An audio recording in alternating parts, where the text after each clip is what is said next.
Aku adalah salah satu mahasiswa yang malam ini ingin berbagi cerita seram yang pernah aku alami ketika aku menjadi anak rantau. Namaku Repi. 3 tahun lalu, aku diterima kuliah di Magelang yang menjadikan aku harus bisa menjalani hidup di perantauan. Dan membuatku untuk bertekad menjadi pemberani dan menghiraukan segala ketakutan yang ada.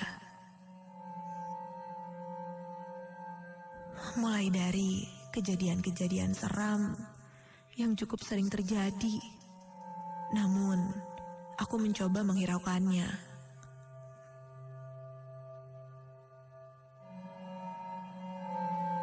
Malam itu, layaknya seorang cewek baru di sebuah kos, teman-temanku datang mengunjungi kamar kosku untuk berkumpul sambil mengerjakan tugas kampus.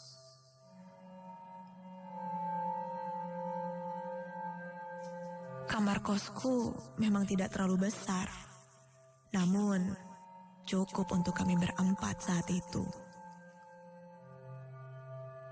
Sampai tak terasa, karena terlalu menikmati momen di hari itu. Waktu pun seperti berlalu dengan cepat. Kulihat jam di kamarku sudah menunjukkan hampir jam 9 malam. Kami pun menyudahi malam itu, dan satu persatu temanku pun berpamitan pulang.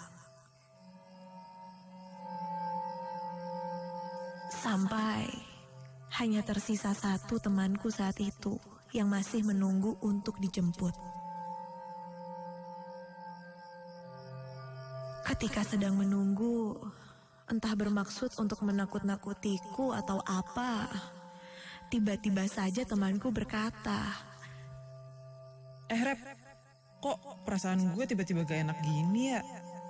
Kayak ada yang aneh aja di sini. Udaranya tiba-tiba dingin banget lagi. Kalau gue pulang, emang lu berani sendirian di sini? "Hah, apaan sih? Suka tiba-tiba gitu? Lagian mau gimana lagi? Udah nasib anak rantau, harus ngekos. Ya, beraniin aja," ucapku. Mendengar jawabanku, tak lama dari obrolan itu, akhirnya temanku dijemput dan pulang. Aku pun mengantarnya sampai pagar rumah kosan. "Dah, hati-hati ya. Thank you udah mampir ke sini."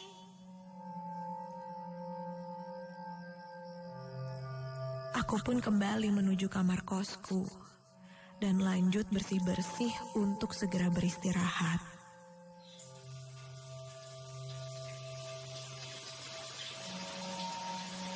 Ketika sedang di kamar mandi, aku jadi teringat ucapan temanku tadi. Karena entah kenapa, udara saat itu tiba-tiba saja menjadi sangat dingin.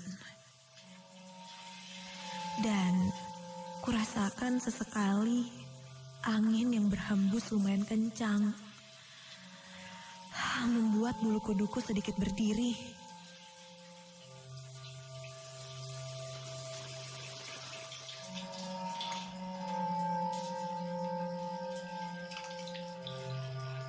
Selesai dari kamar mandi, aku segera membaringkan badanku di atas tempat tidur.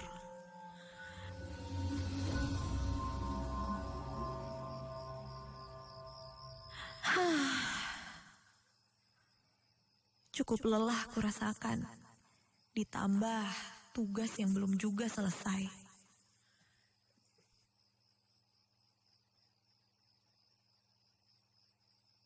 Aku memutuskan untuk segera tidur dan melanjutkannya besok pagi. Ketutup mataku, berharap untuk segera tertidur. Namun, Belum saja aku tertidur, aku merasa sedikit terganggu dengan munculnya suara seperti ketukan.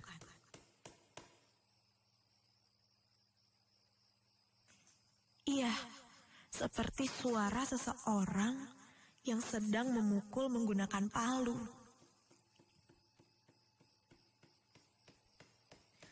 Asalnya dari arah luar kamarku. Mungkin sedang memasang paku, pikirku saat itu.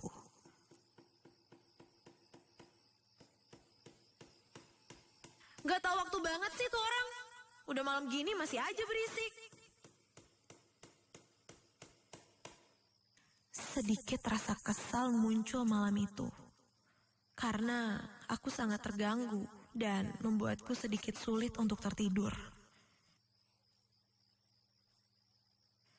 Namun, karena aku masih anak baru di kosan ini dan belum terlalu kenal juga dengan penghuni lainnya, aku pun mencoba menghiraukannya. Sampai ketika aku akan menutup mataku kembali, aku terkejut ketika samar melihat seperti ada bayangan hitam yang mengintip dari jendela kamar dan mengintipku yang sedang tertidur. Refleks aku pun berteriak. Iya, siapa? Namun tak ada jawaban. Padahal jelas sekali kulihat sosok bayangan yang tidak begitu jelas, namun sangat jelas terlihat hitam. Aku pun mencoba beranjak untuk memastikan siapa. Namun, baru saja aku akan berdiri,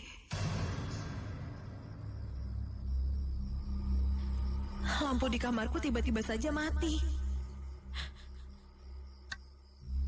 Ku coba untuk menekan stop kontak, namun tidak mau menyala.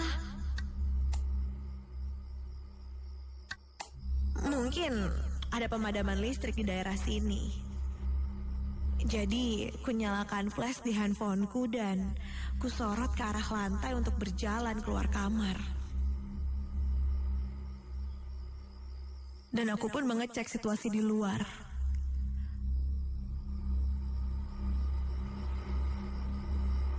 Ketika ku buka pintu kamarku,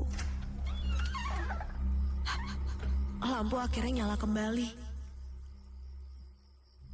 Namun, ketika kulihat ke arah luar kamar, kosong dan hening. Tidak ada siapa-siapa.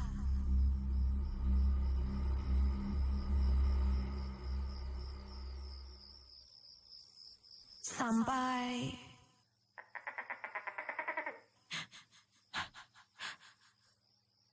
aku dikagetkan dengan suara tokek yang tiba-tiba saja muncul dan seperti berada di sekitar kamarku. Mendengar suara tokek itu, aku pun refleks menghitung berapa kali suara tokek itu bersuara. Dan entah kenapa, tiba-tiba saja bulu kuduku merinding. Ditambah udara yang dingin sekali malam itu. Aku masih dibayangi sosok bayangan hitam yang kulihat tadi. Dan tiba-tiba